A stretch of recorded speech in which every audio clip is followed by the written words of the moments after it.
나는 화가가 되었고 피카소가 되었다. 오늘은 20세기 최고의 미술가 피카소 탄생 140주년 전시 리뷰입니다.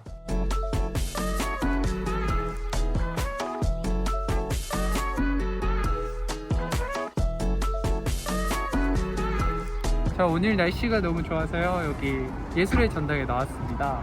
같이 피카소 전시회로 가시죠.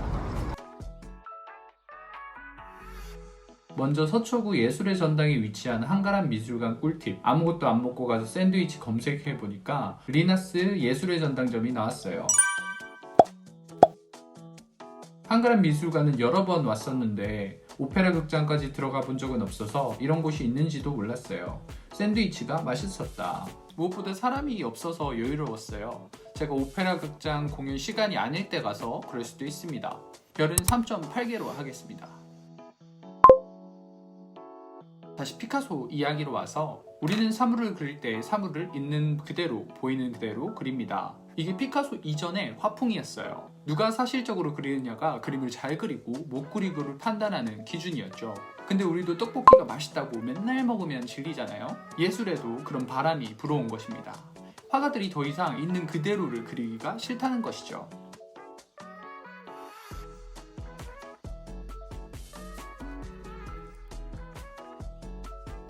그래서 여러 각도에서의 입체적인 사물의 모습을 보고 평면의 캔버스 위에 담으려는 시도가 시작됩니다. 바로 입체파였어요. 많은 사람들이 피카소라고 하면 입체파를 연상하는데요. 그의 대표작 아비뇽 처녀들이나 우는 여인처럼요. 그치만 대부분의 우리가 아는 거장들이 그렇듯 피카소는 사실적 그림을 못 그리는 것이 아니라 안 그리는 거였습니다. 피카소의 아버지 호세 루이스는 미술 교사였어요. 그는 아들이 어릴 때부터 저수일을 시켰는데 어느 날 피카소가 해온 것을 보고 말하길 네가 내 꿈을 이루어다오 라고 했다고 해요. 그도 그럴 수밖에 없는 것이 피카소가 15살이 될 무렵 이미 회화는 마스터한 상태였어요. 입체파 그림을 그리기 전부터 사실 묘사는 흠잡을 데가 없었다는 말이죠.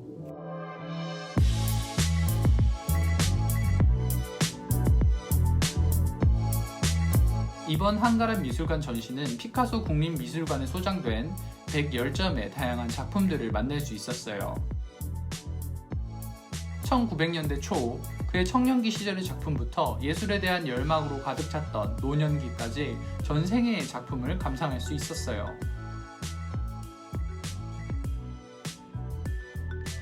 제가 인상 깊었던 작품들을 위주로 느낀 점을 한번 말해볼게요. 지금부터는 팩트가 아니라 단지 저의 주관적인 의견일 뿐입니다. 미술 감상이란 건 항상 주관적일 수밖에 없는 거잖아요. 제가 생각할 때 입체파는 단순히 보면 아주 자연스러운 현상이라고 생각해요. 우리가 똑같은 풍경을 봐도 똑같은 생각을 하지 않는 것처럼 똑같이 그려낼 필요도 없는 거죠.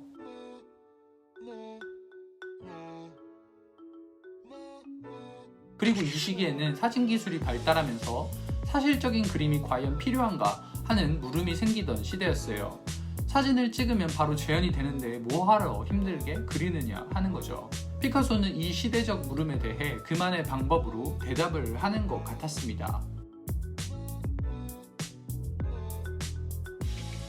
이 그림을 보면 아랫부분에는 사람이 누워있는 모습을 위에서 바라본 것 같지만 바로 옆에 그린 두 사람을 보면 일반적으로 사람을 보는 눈높이로 그려냈어요. 이런 건 사진으로 못 찍는 거잖아요. 피카소는 화가의 주관을 녹여냄으로써 사진과는 다른 그림의 필요성을 어필하고 싶었던 것 아닐까요?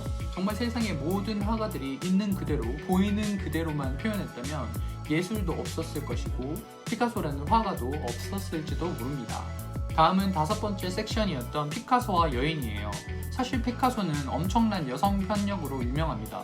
예술적 감각이 떨어질 때마다 새로운 여자를 만나면서 작품 활동에 활력을 찾았죠. 그가 죽은 후에도 피카소 무덤 앞에 권총 자살을 하는 여자가 있을 만큼 아주 나쁜 남자입니다.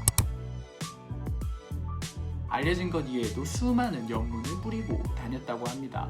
한마디로 엄청난 바람둥이였다.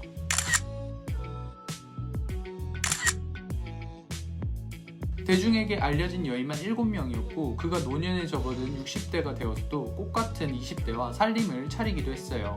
이번 피카소 전시에서도 당연히 그의 뮤즈들을 찾아볼 수 있었는데요. 대표적으로 이번 전시에서 자주 보이는 마리 테레스 윌터와 우는 여인이라는 작품의 모델로 유명한 도나 마르입니다.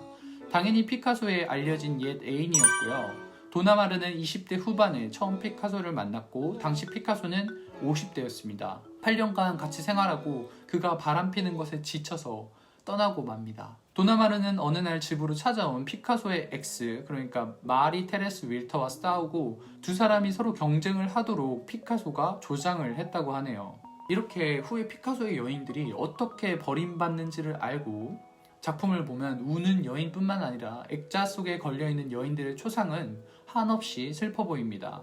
마지막으로 이번 전시의 시그니처라고 할 수 있는 한국에서의 학살이라는 작품이에요. 전체적으로 어두운 분위기에 학살이란 주제에 잔인함이 보였어요. 어떤 사건을 배경으로 하고 누가 학살자고 이런 내용이 많은데 제가 느낀 건 그냥 너무 어둡다라는 점이었어요.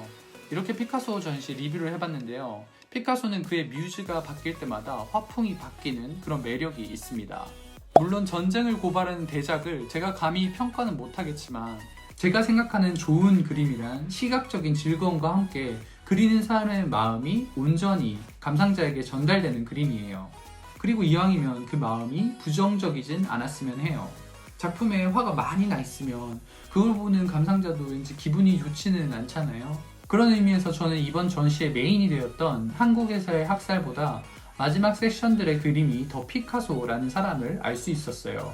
피카소는 말년에 부쩍 자신의 초상화를 많이 그렸는데요.